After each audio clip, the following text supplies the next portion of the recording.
Hello, welcome to our Theory of Change workshop today.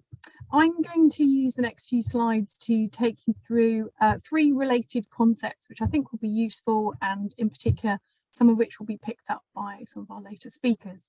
So I'm going to talk through a little bit about theory of change, logic models, and evaluation frameworks. I think it's helpful for us to just pause for a minute and actually think about what theory is. So here it's described as an abstract description of relationships between concepts that help us to understand the world, which seems broad. So if it helps you to take away the world and insert your programs, your policy, or your intervention, that can be much more useful. So theory can be supported by preliminary data, or it can actually have a vast body of knowledge and research behind it. But what we do know is that the more data you have supporting your theory, the stronger it becomes. There are different types of theories. They can be descriptive, explanatory, predictive. If you think about some of the Black Lives Matter movement and some of the emancipatory theory that's coming out about systemic racism, and theory can be disruptive as well. So it can take existing knowledge and challenge that knowledge, or even refute it. And we see that on a slightly lighter note, we see that across a number of different areas of the sciences. But back to theory of change and what it is and what it isn't. Well, it should set out how something like your policy or your program will deliver the intended change. And it does that by describing relationships between inputs, activities, outcomes, and impacts. And that's familiar terminology. And sometimes you'll see those words used interchangeably with logic modelling. And actually that's okay, because actually what you may find is people often take a hybrid approach to theory of change and logic modelling. But what it is it's specific to each change scenario. So it's not a generic theory that you will apply to everything within your programme. And ideally it should be based on multiple perspectives. So it provides a fantastic opportunity for co-production and collaboration. And I've got some text there in red about delivering intended change, and I'm going to return to that point a little bit later on in the talk. So a good theory of change can reveal whether there are things that you're doing in your programme that actually don't help you achieve your goals. These may be elements or components that you then wish to actually stop or just push to the sidelines. It can reveal which activities you can do by yourself, and which are the ones that you're going to need to do with your partners and stakeholders. It helps to measure your impact, which is really important to demonstrate to funders, and it helps you to understand whether your activities make sense given the goals that you've outlined you want to achieve. There's no one set way to create a theory of change, but actually it should be informed by as many different viewpoints as possible, and that helps to make it thorough and robust. Some people might hold a workshop with an external facilitator. And that can be really useful if you've got a topic or a program that people are particularly passionate about, and you may have to manage lots of input and strong opinions. But Nesta, the Innovation Change Agency, outlines these 5 stages that they use to create theory of change.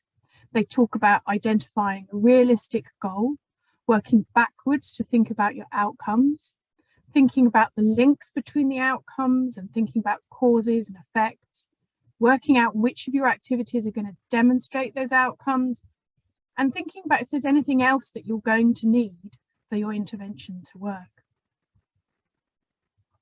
For this particular programme that I was involved in a few years ago, we had 3 programme objectives. I know you can't read everything on the slides, but it's here to demonstrate that actually we started working with evidence synthesis, experts in the room, and that was all to try and work towards the goal of demonstrating children achieving their optimal developmental outcomes at age 2. And from here, we began to move to the more structured processes. And our theory of change become thematically grouped. The red squares on this diagram show risk factors and the green show promoting factors. And then through this process, we worked towards the logical reasoning, so the logic model process. And again, it's very detailed, and I don't expect you to read the text on the slide, but it demonstrates how you move through the processes. So logic models themselves are there to help you visualize the relationships within your theory of change. Logic models will use the words inputs, activities, outputs, outcomes and impact. So again, familiar terms that we see using in both theory of change and logic models. So how exactly are the two related? Well, this slide just really helps to illustrate that actually theory of change is thinking bigger picture. It's much wider and thinks about all pathways to change. It's often developed first in a diagram or a narrative format, and it talks about loose associations. Logic models tend to be narrower. They might focus on particular components of your program. They offer a change pathway, and often that comes from your theory of change. And they tend to be flowcharts or linear and have more detailed reasoning. This diagram from the What Works New Zealand site just shows us how you have theory of change on the left, all pathways, messy and complex, and a logical framework looking more neat and tidy on the right. So how does evaluation relate to logic models and theory of change? Well, evaluation offers the opportunity to test what you've outlined in your theory of change. So your logic models can help populate your framework for evaluation by describing the data you want to collect and what you need to prioritize. And evaluation might concern any or all of the processes, outcomes, and impact. And of course, there are other types of evaluation too. It's useful at this point to show this diagram actually about if we're in this stage of thinking about problem analysis, this is where you're going to bring in your theory of change. As you move towards your program logic and you're thinking about causal relationships between activities, inputs, and outcomes, you can make use of logic models. And as you're moving towards the stage where you think you have questions that you need to answer, you want to establish what data you will need to collect, you can make use of evaluation frameworks here. At this point, I want to introduce the idea of dark logic models, and some of you may have heard of this term, but it's a useful way to theorize about harmful consequences that might be linked to your intervention or your policy. And I'm going to use the example developed by Chris Burnell and his colleagues in 2015, when they were asked to evaluate the Young People's Development Programme, which was running across England, and it was built on evidence from youth programs in America. And it had the aim of reducing teenage pregnancies, drug use, and school exclusions for young people. Professionals helped to identify those at risk of adverse outcomes and referred them into the local program where they received education, arts, mentoring, and other components. And a really well-structured evaluation was set up with intervention and control sites. Young people, a good number of young people were recruited to the study and followed up over 9 and 18 months.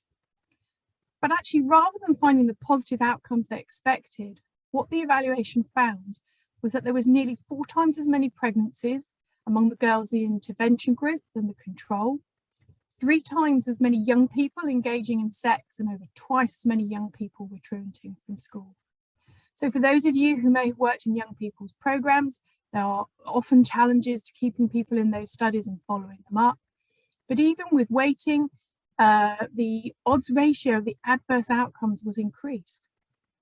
And because of the large effect sizes that remained in all of their analyses, the evaluators went on to conclude that the intervention was at best ineffective and probably harmful. So what's a really interesting sort of point for us to think about through the rest of the session is that actually when they went on to think about how the intervention might have caused harm, they weren't able to examine any of that quantitatively because they actually hadn't theorized it. They hadn't hypothesized what might not actually be delivered in the intervention. So in summary, theory of change is describes a pathway needed to get to where you want to go. Your logic model offers your chain of reasoning. You should consider and test all of your assumptions, so both the positive and the negative. Evaluation then offers you a process of testing your theory of change, and evaluation frameworks help you to make use of logic models as planning aids. And that's it from me. Thank you, Kate.